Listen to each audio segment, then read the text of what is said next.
Oh, wowzers. What a week or what a day of football. I mean, holy crap. I don't know how they do it. I don't know how they freaking do it. But yeah, the Chiefs somehow, some way get the job done. And then the Niners. And I mean, Kyle Shanahan on the end of one of the most devastating comebacks you'll ever see, and now on the hand of one of the most exciting comebacks you'll ever see in playoff history. What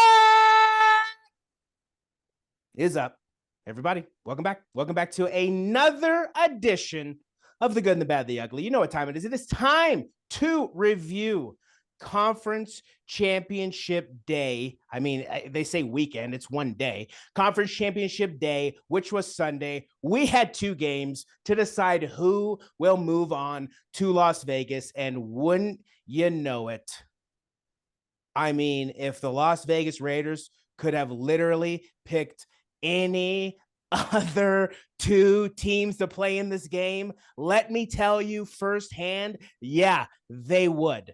Oh my goodness, we have a ton to talk about. Without further ado, let's start the show.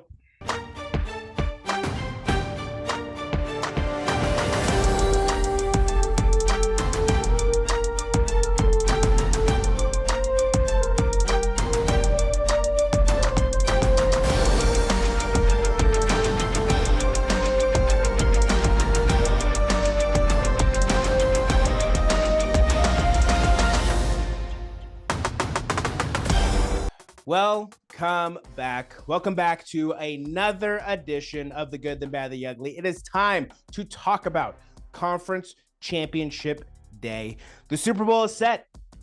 The Super Bowl is set. The Kansas City Chiefs, the San Francisco 49ers have advanced. They have prevailed in their epic battles to move on to represent their respective conferences in one of the biggest games in all of sports. Hi, how's it going? I am Jacob Cutler, one half of the Sports Guys. And yeah, you can see right here, we already have 3 people joining us. And if you watched the earlier episode, you may remember this gentleman. But first, as always, joining me, he's the other half of the Sports Guys. He is none other than one of my best friends. He is Mr. Brandon Sullivan. Brandon, I mean, I wish we wouldn't get copyrighted because I'd be playing some music for you right now. But I mean, how you feeling? Yeah, obviously, it's awesome. It's been rough. The past couple of years, as far as obviously, there's a lot of teams that can't relate. Saying it's rough that we're going to an NFC Championship game, but obviously, it's rough losing 2 NFC Championship games in the fashion that they did. It's not like they got blown out. Brock got hurt, and then the year before we blew a 10-point lead in the fourth quarter. And we did that to a divisional rival, obviously the Rams, and they went on to beat your team, unfortunately, and a controversial win. And then obviously the Eagles, obviously they had their opportunity too, but that was another controversial one there. So obviously this year, it was not looking good. I will say that at halftime, I was pretty. I was starting to lose faith. Honestly, I'm not gonna lie. 24-7. You're thinking the Lions can't be stopped. They're coming out with a vengeance. They're ready to go to the Super Bowl. They seem like they're they got some. They're on one, right? Just pure domination in that first half. A 24-7 lead. It had never been done in conference championship history. Team coming back in the way that they did. So. Yeah, I think I enjoyed the win so much more because we came back. Like, I appreciate it because I was at that NFC Championship game when we played Green Bay and we just dominated. It was very fun to see the team advance, but for them to come back the way they did, I just think it feels there's just a lot more. It's just a lot more sentimental with the way that they did. Definitely. So yeah, it's a lot sweeter. And obviously Brock's my favorite quarterback now, ever. I mean, obviously, you go from Young to Garcia, and I love Garcia. He went to the same college as me. And then you move on to Cap. I loved Cap. I know a lot of people didn't like him. I didn't like the back end of his career, but I loved how he came in and dominated. And I was heartbroken when we lost that Super Bowl. And then obviously I'm a ride or die, so I rode with Jimmy too. And now I realize all of the flaws that Jimmy Garoppolo had. And so now I feel like we got our guy. So I'm happy. You know, regardless of what happens, I'm happy because I feel like we have our franchise quarterback. I love it. And then, yes, please help me welcome back to the program. He was supposed to join us for conference championship picks. That's why he's joining us for the review, because he's going to have some great insights for us, seeing that he was on the field as the action went down. He is none other than one of my other best friends, Mr. Isaac Gonzalez. Isaac, welcome back to the program. How you doing, my friend? How's everything going? How's it been, dude? I'm doing good. Everything's great. It's good being back here, seeing you guys on the show. And yeah, like you said, I was on the detail pushing out the stages for the NFC Championship stage. Mine specifically was the main camera riser, so we had to get out on a hash mark, on the 22 hash mark, and point it right at the main stage. So I guess I'll just back up. Going into the game, like I showed up at 9 o'clock for work. Mm-hmm. The building was buzzing, and it was just a feeling in there, right? It was just so much excitement. All of my, obviously I'm a Raider fan. All my, like, majority of my coworkers are Niner fans. Yeah. So they were extremely happy to work. Fast forward to kickoff, and then boom, Lions score first possession, and then everyone was like, and you kind of feel like everyone was like, oh. It kind of felt like, oh, like, dang, that was kind of fast. 4 plays. Yeah. And then it happened again and again. And it got inside the building, it got quieter and quieter and quieter. And then I was just thinking to myself, like, I just didn't think it was going to end that way for you guys at all. I was like, I still think that they have the strength and the know-how and the coaching for sure to at least try to plug something up and fall the way back.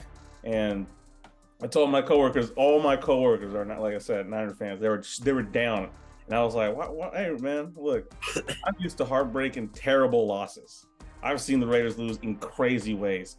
So I'm like, I see something different in the Niners. You guys are gonna be fine." I told them, "You gotta get a stop, then you're gonna score, and then a turnover, and then you're gonna score again, and then you're gonna be down by 3."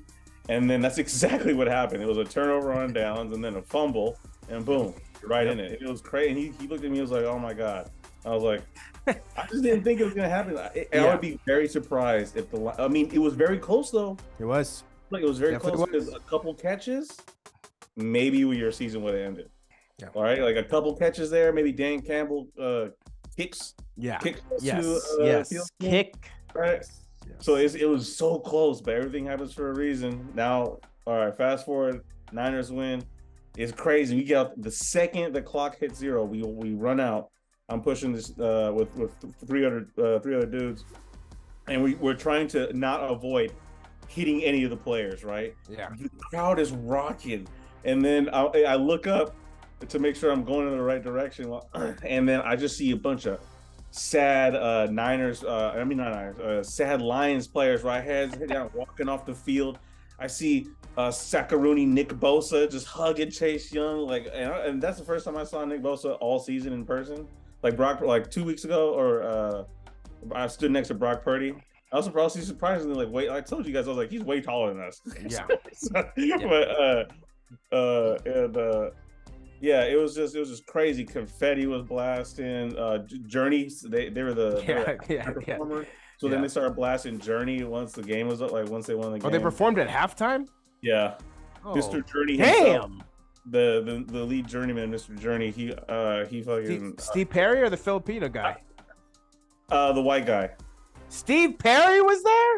Yeah, the main guy. Oh, no wonder they came back, dude. No wonder they came back, bro. Yeah, they came back. Perry came out, dude. Damn. They played Don't Stop Believing. Damn, dude. Damn. It was a game, man. It was pretty crazy. We stood there for the whole field. obviously to set up barricades. That's another thing. Once we set up the stages, then we had to set barricades around the stages. So now I'm getting extra close to these players, trying not to hit them with the barricade. Yeah. As media and family, it was crazy. It was a crazy thing to be a part of. I'm very lucky and very blessed. And I like not being actual I'm a Niners supporter, but I'm not a Niners fan. Mm-hmm. It was good. It was interesting being a neutral fan, seeing all that, because if it was the Raiders, I don't know if I would have held it together. I'm gonna be honest. I went crazy. I didn't hold it together. And I was not there. Shout out to the Lions though. Yeah. A couple more different decisions. They'll be back. Yeah. They'll be back. Yeah. We'll see what happens. The Lions, like Dan Campbell said, this could be their one shot, their one opportunity. Got Ben Johnson back. And they blew it. So, yeah, they got Ben Johnson back. And we'll break that all down here very shortly. But let's quickly remind you how Brandon and I did last week. Let's put it up on the screen. We both went nice and easy, 1-1, both going with the Niners. And then we both were rocking with the Ravens. Unable to get the job done. Chiefs. I guess doing what the Chiefs absolutely do.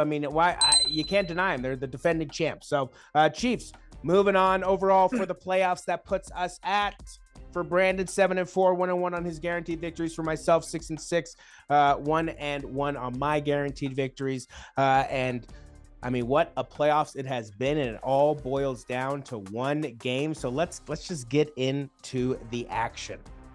Brandon, what good did you see from conference championship weekend? AFC, NFC, what'd you see? Obviously, I'm going to start with the AFC. Obviously, Travis Kelce had a hell of a game. He's going to be tough. He's going to be really tough to defend. That's my biggest fear with the Chiefs is Travis Kelce. This guy made some pretty timely catches there, and obviously, and the Chiefs defense played really well. Just to be able to knock that football out, the goal line, hours at the 1 yard line. That was impressive. That was like probably the biggest swing of the game. I think that if they would have got that touchdown, it may have been a different story. Definitely. So. Credit to just the Chiefs. They played well. They played a really good defensive game on the road. Got to give them props. And I just think that Mahomes is built for that moment. And I was telling you afterwards, I was like, part of me wanted to pick the Chiefs in that game because I just didn't think the Ravens were ready. I really didn't think they were ready, and I knew that they were due for at some point for a bad game because. It's the NFL. You're going to have bad games. Perfect example is, the 2008, 2007, 2008 Patriots, right? You go all the way. I'm sure Isaac remembers you go all the way to the Super Bowl. You have this perfect season. And then you lay the worst, you have your worst game in the Super Bowl. It's kind of what happened with the Ravens. They were dominating the whole season. Just absolutely dominating teams. Some of the biggest blowouts, right? Some of the biggest blowouts we've ever seen. They blew out the Dolphins. They blew out the Lions. They blew out the Niners. That should be in and of itself, destroying those three teams. And they were all, playoff caliber teams. So, credit to the Chiefs. And then obviously going to the 49ers game. Credit to Jared Goff. Honestly, the guy had a really good game. I think that they went, I think that they were trying to ask him to do something that they put the ball they were asking him to do too much. And so when you have a team that is so good at running the football and you stop running the ball, and then it's kind of like that Jimmy Garoppolo narrative in the Super Bowl, right? The Niners were running the ball pretty well, and we were up 20-10, and then all of a sudden we're like, hey, let's just have Jimmy pass it left and right, and that's what lost us the game. Honestly, it wasn't Benovich, it wasn't whatever, but obviously Jared Goff I thought looked really good. If they would have just kept to their game plan and they would have took the points, they probably would have won the game. Honestly, I agreed. But the biggest good, and I think that both of you can totally agree with this. I don't know were you able to watch the whole game, Isaac? Are you able to see bits and pieces of it, or how did that the Ravens game? The Niners game. Oh, the Niners game? Yeah, I saw all of it. Yeah, actually, the third quarter I was working, but so 3/4 of the game I saw. Okay. Third quarter was probably the most important quarter. I don't know if you went back and saw some of the highlights or I anything did, like yeah, that. I did. Because I was like, what is happening? Yeah, what happened? Obviously, the biggest good was Brock Purdy. I mean, I'm sorry. I know I know that the Lions dropped some passes. I know that, we know that, there was a fumble that Tashawn Gibson forced. We know that things went kind of our way, but this guy willed us to victory. I'm sorry. Like, the defense did what they were supposed to do. They weren't supposed to give up 24 points in the first half. So let's say that that's a wash. Defense, they looked terrible in the first half. If anything, it should have been 14-7 at the half. And the run defense needs a lot of work. It does, and it did in the second half. They held them to. There were 6 runs with 1 yard or it was no yards. It was like negative net yards on 6 of those runs. Javon Kinlaw played really well down the stretch. It's kind of Shakespearean irony to think we went ahead and traded and got him after we lost the Super Bowl, and he could be the biggest chess piece in that game. Is Javon Kinlaw going to help plug up the middle with Eric Armstead? Yeah. That's going to be the key to the game, man. But Brock Purdy, I mean, honestly, I've never seen this guy run the way he did. And it was very critical times on third downs when we needed it the most. He was able to, Aiden Hutchinson had this guy. I mean, he is elusive. He is able to escape tackles. If I had to compare him to somebody, I was comparing him to Russ, man. I mean, Russ has obviously got a bigger arm than he does, but as far as being able to escape tackles, that always pissed me off with Russell Wilson. And Brock Purdy, when he absolutely needed to do it, we got first downs, we got touchdowns, and we came back with 27 unanswered points. And you cannot do that unless you have a quarterback who is that guy. Yeah. And I honestly did not think we had a chance in hell of coming back with 24, of scoring 27 unanswered points when they're scoring left and right. So if it was Jimmy Garoppolo, game would have been over. Oh, yeah, hands down. Yeah. Brock Purdy, it just, you know what it is, man? The difference between him and Jimmy is he just has confidence, man. He just has confidence. And I just thought that was the biggest good that I took away, was just his ability to seize the moment and to say, you know what, I'm going to take my team back and I'm going to take them to the Super Bowl. He did everything that he could possibly do. Fantastic job to Brock in that second half. I will never, ever forget that performance. I like it. Isaac, what good did you see from Conference Championship weekend? Well, it's good to know that Pat Mahomes is inevitable. No matter how many times I root for his demise against 2 teams that are better than mine, that could probably take him out. Hey, just wait for Joey. Just wait for Joey to come back, okay? Just wait for his kryptonite. Dude. It's just like I'm waiting. Just there's only one man who can do it. He's right here, baby. Purdy. He's coming, baby. Yeah, Purdy can be the second man, dude. It's good to know because it's just like he's target number 1. I don't ever even think about the Chargers or the Broncos or the Bills or any other top dogs in the AFC, because it's Pat Mahomes. I see that guy. I pay the Patrick price twice a year since he's been in the NFL. I'm tired of paying for it. I didn't pay it for Christmas. Oh, I love that. That didn't matter, though. That doesn't really matter in the grand scheme of things. Yeah. But the second good thing is I'm so happy that the Lions are elite now. It's good to see them just ascend. Because I'm one of those guys that's a fan of a team that needs ascension. So, yeah, Pat Mahomes is solidified enemy number 1, and I'm happy the Lions are good. I like it. Yeah. I mean, the good, I guess, Chiefs, I mean, handling business. I will say, though, the good from that game was the Baltimore Ravens defense holding the Chiefs to 17 points and basically keeping the Ravens in that game. Honestly, they could have held them to 10 points, because didn't Lamar Jackson fumble at the 20-yard line or something? I mean, that was the opportunity to win, Jake. Definitely. You had him on the ropes. If Lamar Jackson would have just played an average game and not, I agree. Absolute, we'll get into it, but they would have won the game. I agree. So the Ravens, good job for the Ravens defense keeping them in that game. And yeah, if Zay Flowers scores that touchdown and they're down 3 points, completely different game within basically an entire quarter to go. It's a completely different game. So Kansas City Chiefs defense making championship level plays. I mean, they've won the Super Bowl. That's a Super Bowl caliber defense. It really goes to show that is what a team who wins the Super Bowl does versus a team who doesn't. Ravens were never able to get a big play on the Chiefs that entire game. They were never able to create a big turnover that converted into massive points. They had a chance where the ball got, I guess it was Zay Flowers, but then he got the penalty. But yeah, that defense never created a big turnover for the Ravens offense. So, Kansas City Chiefs doing, I guess, what the Kansas City Chiefs do, that no matter who is out there catching the ball, it could literally be Stinky Steve, the janitor, who they just give pads and stick out on the field and have him run crossing routes. It doesn't matter. It seems like Patrick Mahomes is going to get to the Super Bowl unless he plays the Bengals. But yeah, it seems like Pat, or Tom Brady. Or Tom, yeah, but Tom's gone. Okay. Just give it up, okay? Tom's gone. It was a 2-ring swing. It was a 2-ring swing. Okay. Think about it real quick. If Tom didn't beat him twice, Pat could be going for his 5th right now. He took 2 rings his way.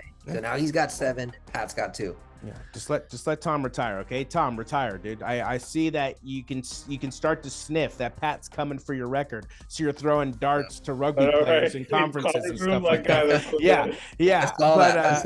Yeah, but Tom, it's okay, man. Let it go. But Patrick Mahomes, Brandon and I were talking about this before the game. But yeah, Patrick Mahomes is on trajectory wise. He's better trajectory wise than Tom Brady at this point in his career. Pat coming in, basically the whole team was given to him at the time, and he basically just had to make what's due with what he had, which what he had was Travis Kelce, Tyreek Hill, a bunch of other weapons. But at the end of the day, Kareem Hunt, at the end of the day, he still had to make it go. Whereas when Tom stepped into that role after Drew Bledsoe, definitely a game manager role. Tom evolved into the GOAT. Tom wasn't the GOAT initially. This guy, Patrick Mahomes, stepping in, very, very elite level to start off his career. What is it? Making the AFC Championship every year that he's been in. What does this guy think he is, Bill Russell? What the hell does this guy think he is, dude? Get the hell out of here, dude. Patrick Mahomes. Yeah, everything was he never had a road playoff game. He won 2 in a row. He won 2 in a row. Jake and I were saying that too, though. We were like, let's see what happens, and he proved us wrong every time. Yep.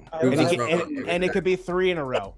It could be 3 in a row, and it could be in his rival stadium. Oh my God! The Raiders allowing the Niners and the Chiefs to be printed on their end zone before the Raiders ever win a Super Bowl is an absolute travesty. Mark Davis should be forced to sell the team, dude. That is an absolute travesty.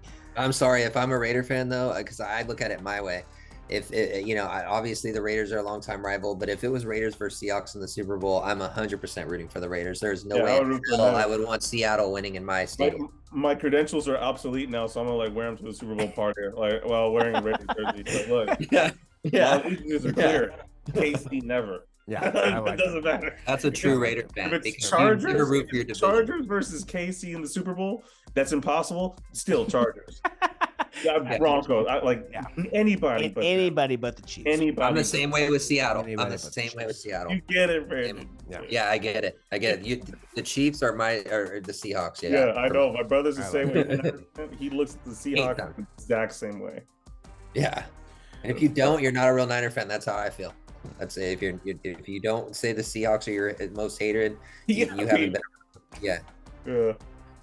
All right, and then moving on, we have a term around here, Isaac. We call it the bugly. It's called the bad and ugly. We combine it. So give us your bugly from the conference championship day, and that just it could be bad, it could be what you think was bad, what you think is ugly. What's your bugly for us? Oh, my bugly is it's completely justified too. I just thought it was funny in how the game ended. A lot of Niner fans on Twitter were throwing in the towel. Yeah, they were. Second quarter, like we're done, over. And I'm like, hey man, I think you guys can do it. But that was funny. And then just seeing everybody like, oh man, you'd have like one or two reactions. Oh man, I was tripping, or like, oh thank God they won, and they disregard all the bad things they said. Oh, I was tripping for sure. I was tripping. I was like, dude. Our text thread was very sad, dude. The text thread was very sad. I was like, man, I don't know, man. I don't think we could pull ourselves out of this. Because I'm so used to Jimmy, man. I'm so used to Cat. Like I'm so used to. So many of you guys said that. I'm so used to the Jimmy years. So, yeah. What a difference. What an absolute difference a quarterback makes. And then what else? Any other bad ugly you saw from the Ravens Chiefs, or anything else from the Niners Lions? I know that one's kind of hard to pick from because that was a good game. But anything else, Isaac? Anything else? Any other bugly? Man, all of America rooting. This is super bugly. All of America rooting for not even like the Ravens, just simply Lamar Jackson, and then just Lamar just pulling through. Yeah, that's real bad. Especially if he's my favorite non-Raider player that's playing right now. It used to be Peyton Manning, but even when he was a Bronco, I still love Peyton Manning. And then now it's Lamar Jackson, and I was just like, I almost took it personal. I wanted to buy his jersey so bad if he beat the. Now I'm like, come on, dog. Yeah, dude. Yeah. That's your MVP right there. That's your MVP, dude. That's your MVP right there, dude. I wanted him so bad to be signed to us, but the terrorist didn't think he was worth it. McTerrorist. Yeah. Blow up your team, your kids cry. Yeah, dude. No, just get a McCaffrey. Just get a McCaffrey jersey if they. We'll draft McCaffrey's skinny younger brother. Or you can also draft Brock's younger brother, dude. Chuba, dude. San Jose State now, dude. That's his name? Yeah. Chuba Purdy? Yeah, Chuba. Chuba Purdy, Chuba Purdy, one of them. Yeah. That guy's gonna be elite. That's an elite name. Dude. He's at San Jose State now, dude. Elite. The Manning brothers, bro. It's gonna be the. Oh man! All right, Brandon, what bugly you got for us from the conference championship? Yeah, I'm gonna start with the Ravens game. Lamar Jackson. I mean, that was honestly just I cannot believe it. Honestly, I always have thought, I had no disrespect to you, Isaac, because I know you really like him. I've always thought Lamar is overrated. He's got to prove it to me that he can win big time games. He's a regular season quarterback, but what is he, 2-4 in the playoffs now? Yeah. He has the team. He had Mark Andrews, he had Zay Flowers, he had Odell Beckham Jr. Obviously, they had a little bit of issues with running backs, but they still had a pretty good run game. And then obviously their defense is just stout. I mean, you got Kyle Hamilton, you got probably the best linebacker duo, and McQueen. I mean, you could argue it's Greenlaw and Warner, but you could also argue it's McQueen and Roquan Smith. Yeah. They have good pass rush. They have good corners. I mean, they're just stacked. Yep. And for them to hold the Chiefs to, in my opinion, essentially 10 points, because that fumble shouldn't have occurred, and obviously another interception. Yeah. That was your opportunity. You're at home, and Lamar Jackson was the one who did not show up. He played terribly. He was awful. That was one of the worst performances I've ever seen in an AFC Championship game, and I was pulling for him. I was hoping that they would win. Yeah. I'm done with this Chiefs narrative. So it's very unfortunate. Like I don't understand. You're blowing teams out, but when the moment comes, you give me 10 points. Essentially 7, because I think the 3 points was in garbage time, but. Anyways, you didn't do anything. You really didn't do anything. So Lamar Jackson, unfortunately, he'll get a chance to try it again next year. But every season's different. Are they going to be as stout next year? Are they going to be as good without their defensive coordinator that Seattle just hired? Yeah. Is Odell Beckham going to leave? Is Mark Andrews going to stay healthy? Like, we don't know. These opportunities don't come around often. The Niners are fortunate. You know what I mean? Like, they just have – I think a better coach, obviously an offensive play calling coach. So when you have a coach that's really good at offensive play calling, there's a lot of longevity with that, especially if you keep if you have a good offense and the weapons that we do. The Ravens, there's a lot of question marks. There really is. So somebody said if you put Lamar Jackson on the Niners, they'd win the Super Bowl 100%. And I'm not so quick to say that. Would he have shit the bed just like Josh Allen did? Maybe. So I just feel like you either have it or you don't. And right now, Lamar Jackson, in my opinion, doesn't have it. But next year we'll see. And then the obviously Zay Flowers being an idiot and throwing the football down and costing them 15 yards. I think they only got 3 points out of that position. They didn't even get anything. So no, they didn't get anything. It was a fumble. They didn't get anything on that. That was a fumble. Yeah. They didn't get anything on that possession. Who knows though? If they probably it would have changed the game landscape of everything. They might have scored there. So and then it's instant karma because you get the ball punched out. So Zay Flowers, grow up. I mean, he's a rookie. He's got to grow up next year. I'm just saying here, I'll give him a pass because he's a rookie, but it was an ugly situation for him to be in. And then obviously going to the NFC Championship game. I mean, the only thing that I can really think of, obviously, Lions, ugly situation for them to blow a 17-point lead at the half. Dan Campbell, like you said, you can't gamble like that. You know, fourth and 1, I understand, little push, whatever. You don't do it twice. If it didn't work out the first time, the second time you don't do it. Here's my thing: they left. In my opinion, Moody misses a kick, whatever. But my thing is we don't know if he would have made that 48-yarder. We don't know if he would have made both, but chances are they would have made at least one. Yeah. You give yourself a chance to go to overtime or potentially win the game.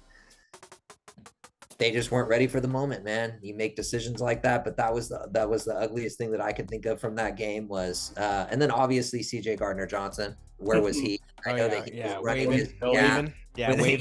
waving. That was an ugly moment, right? Yeah, waving goodbye to the crowd, 21-7.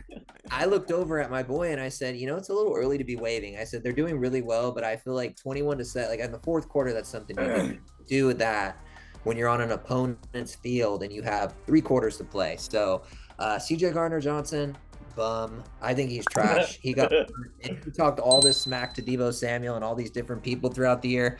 They asked Deebo what his thoughts were on that, and he said he better strap it up. That's all he said. Yeah, I don't care about what that guy says. He's better come and he better strap it up.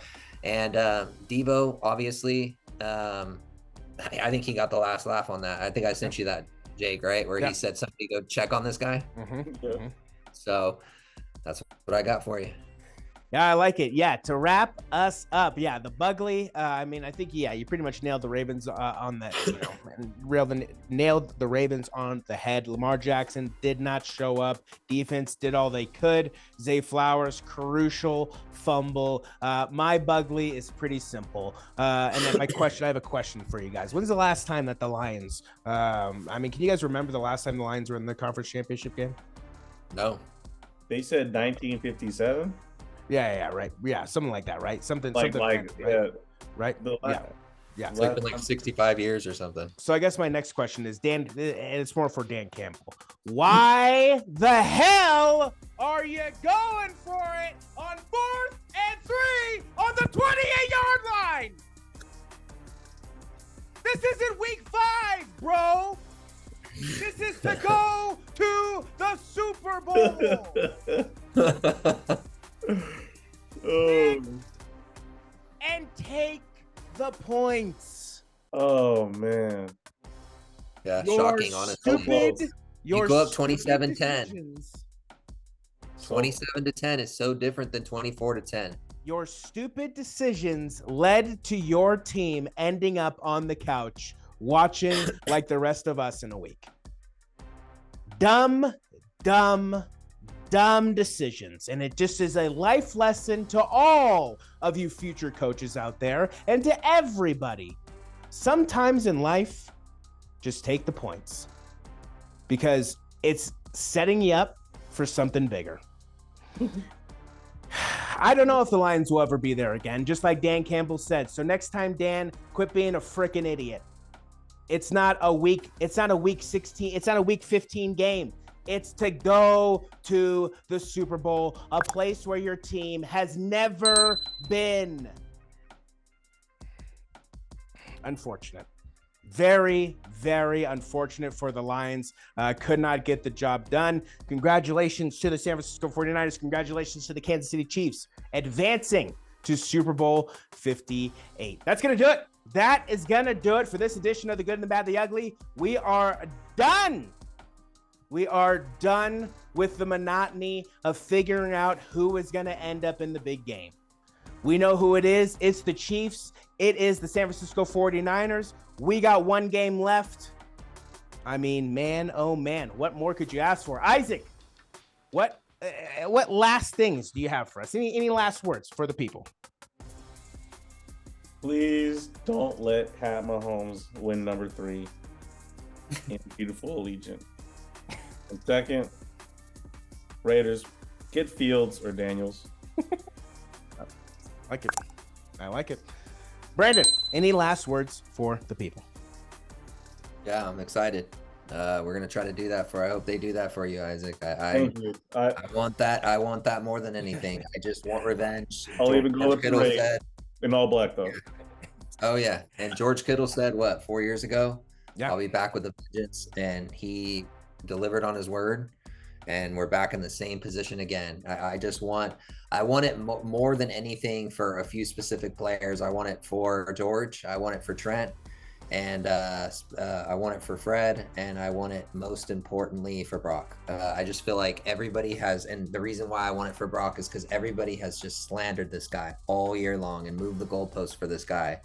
And they did that with Jimmy. They did that with Cap. And I'm just so sick of them doing it with Niners quarterbacks and then them being right. I just want them to be wrong this one time. I want him to get this Super Bowl. And because I think we both know that if just kind of a fun side thing, I think that we both know if they win the Super Bowl, he's going to be on the cover of Madden. It's going to be Mr. Irrelevant. And we know what the story is going to be. You're the last pick in the draft and you have to work your way. I feel like 100% that's what it's going to be if we win the Super Bowl. And there's never been a Niner on that Madden cover. So, I'm buying the PlayStation and the Xbox version. I'm framing them both. So I just want that for so badly, Isaac. I've always said this to Jake, because I was too young to witness them when they won the Super Bowl against the Chargers in like 95. If we just win the Super Bowl, I'm satisfied for the rest of my life. I don't care. I just want to see it once. And then it's like, okay, whatever happens, happens. Honestly, bro, me too. That's it. Yeah, that's it. Just one time. Just one time. Just give it to me once. I'm not gonna be greedy. Okay, I'm not gonna be Chiefs fans. Like I'm a Warriors fan. I've seen my parades. It was a different sport, right? I'm good. I want it for my favorite sport. Yes. Yeah, which is football, and we all want that Super Bowl ring. It's the hardest thing to do. It's the hardest thing to do is to win a Super Bowl. Yeah, it's going down. It is going down in a week. I would like to thank Isaac for joining us for our review episode. Definitely appreciate you coming on. Love the insight. Love the perspective you bring. Love that you were actually on the field, so you got to bring that perspective as well. As always more than welcome to come back. This will not be the last time you see him, so get used to him. Very, very, very grateful to have Isaac on the program. And that's going to do it for this edition of The Good, the Bad, the Ugly. Until our Super Bowl, until our Power Rankings review episode, but until our picks episode, our Super Bowl picks episode, Brandon, Isaac, and Jake, we're out.